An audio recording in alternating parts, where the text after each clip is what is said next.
मधु शहर में रहने वाली पढ़ी लिखी मॉडर्न लड़की है। वो और पवन साथ कॉलेज में पढ़ते थे। धीरे धीरे उन दोनों में प्यार हो गया। पर पवन गांव में रहने वाला एक साधारण सा लड़का है। मधु के पिता हमेशा उसे ये बात कहकर ताना देते हैं। तुम वहां गांव में कैसे एडजस्ट करोगी? शादी करके तुम गांव तो चली जाओगी, पर अपनी सारी मॉडर्न सोच और चीजें यहाँ शहर में ही रख कर जाना।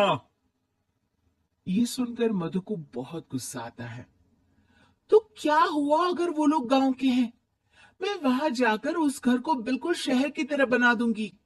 शाम होते ही मधु पवन को वीडियो कॉल करती है। अच्छा हुआ तुमने वीडियो कॉल कर लिया। आओ, मैं तुम्हें आज अपनी माँ से मिलाता हूँ। अरे बिट्टू, क्या कर रहा है? ये क्या है? दूर करना इस टुनटुने को। जाने कौन दिख रहा है इसमें तो। अरे माँ, आपकी बहू का वीडियो कॉल है। आप इसमें अपनी बहू से आमने सामने बात कर सकती हैं। नमस्ते माँ जी, कैसी हैं आप? अरे जयका, ये बहू ने अपने कानों में क्या लगाया है?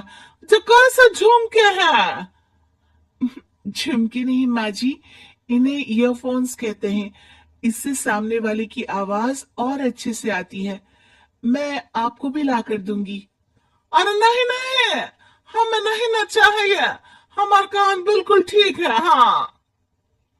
माँ जी की ये बातें सुनकर मधु को अपने पिता की बातें याद आ जाती है और वो उसी वक्त ये ठान लेती है कि वो अपने ससुराल को एकदम मॉडर्न ससुराल बनाकर रहेगी। कुछ दिन बीत जाते हैं। पवन और मधु की शादी हो चुकी है। आज मधु का अपने ससुराल में पहला दिन है। माँ जी, मैं आपके लिए एक तोहफा लाई हूँ। और इतना बड़ा तोहफा? अरे क्या लाई है रे इस बड़े से बक्से में? मधु बॉक्स खोलती है। ये क्या है? ये वैक्यूम क्लीनर है। मैंने आपको झाड़ू लगाते हुए देखा तो सोचा अब आपका काम आसान हो जाएगा। और वाह बहू वाह, तूने मुझे झाड़ू लगाते हुए देखा तो तू मेरा हाथ से झाड़ू लेकर खुद भी तो लगा सकती थी ना। पर नहीं, तूने तुझे मशीन लाकर मेरे हाथ में दे दी कि यह काम हमेशा मैं ही करूं। ये आजकल की शहरी छोरियां बिल्कुल नहीं बदलेगी। मधु को मन ही मन गुस्सा आता है, पर फिर भी अपना गुस्सा भूलकर मधु माजी को वैक्यूम क्लीनर इस्तेमाल करना सिखाती है। अगले दिन मधु सुबह उठती है तो ये आंगन में से कैसी आवाजें आ रही हैं? मधु दौड़ती दौड़ती आंगन में जाती है और देखते ही चौंक जाती है। अरे माँ जी, ये आप क्या कर रही हैं? और वो कहा है ना, सुबह मैं जब कुआं से पानी निकाल रही थी तो मेरे कान की बाली उसमें गिर गई थी। तो ये तेरा वैक्यूम ना सारी चीजें अपनी तरफ खींच लेता है ना, तो मेरी बाली भी तो निकाल ही देगा। उसी की कोशिश कर रही हूँ, पर न जाने क्यों अब ये चालू ही नहीं हो रही तेरी मशीन। अब वो चालू होगी भी नहीं। पर अब कुएं में से पानी निकाल क्यों रही थी? अरे कमाल करती हो ना बहू। पीने के लिए पानी क्या तेरे मायके से लाऊं मैं? अरे कुएं से ही तो निकालना पड़ता है। हाँ, पीने के लिए पानी, और वो भी कुएं से। मधु दिमाग लगाती है और थोड़ी ही देर में घर में वाटर प्यूरिफायर लगवा देती है। ये देखिए माँ जी, इसमें बस एक बार पानी भर देंगे तो नल में पानी साफ होकर बाहर आएगा। अरे वाह रे बहू, ये तो बहुत ही बढ़िया चीज है। रात हो जाती है।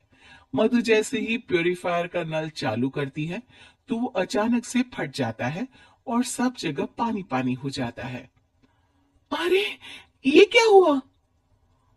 ये क्या हो गया? मैंने तो बस इसमें उबला हुआ पानी डाला था, ये इतनी जल्दी खराब हो गया। और ये सारी शहरी चीजें सब ऐसी ही होती है कबूरी। क्या आपने इसमें उबला पानी डाला था? हाँ तो फिर पानी तो तब साफ होगा ना जब उसे उबालेंगे। ये मशीन का कोई जिन है जो हमने जो बोला वो कर देगी है? मधु को बहुत गुस्सा आता है। इस तरह तो मेरा अपने ससुराल को मॉडर्न बनाने का सपना अधूरा ही रह जाएगा। नहीं, मैं इस तरह से हार नहीं मान सकती। थोड़े ही दिन में मधु पूरे किचन को मॉड्यूलर किचन में बदल देती है। अरे वाह बहू वाह, इतनी सारी अलमारियां! माँ जी मॉड्यूलर किचन देखकर बहुत उत्सुक हो जाती है। ये बक्सा का है। बहू ने शायद गलती से इसे यहाँ रसोई में रख दिया है, पर है तो ये बहुत ही बढ़िया। अगले दिन सुबह। और मायरी का हो गया, मैं तो बर्बाद हो गई। मेरी सारी पूंजी जलकर राख हो गई। हे राम, अब मैं क्या करूं? माँ जी की रोने की आवाज सुनकर मधु दौड़ी दौड़ी किचन में आती है और इतना धुआं देखकर घबरा जाती है। ये सब कैसे हुआ माँ जी? ये आग कैसे लगी?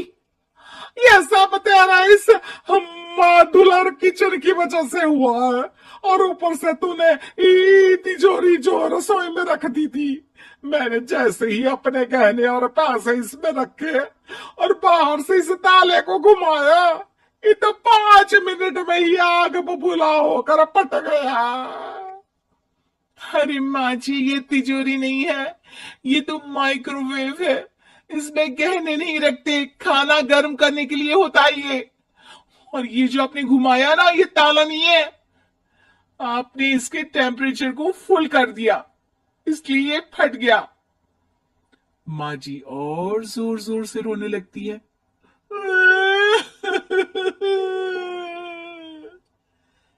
मधु सर पीट लेती है और कसम खाती है कि अब ससुराल को मॉडर्न बनाने की कोई कोशिश नहीं करेगी।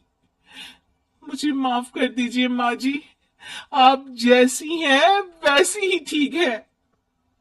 मधु को अपने पिता की कही बात याद आ जाती है और मधु वापस घर और किचन को पहले जैसा ही कर देती है।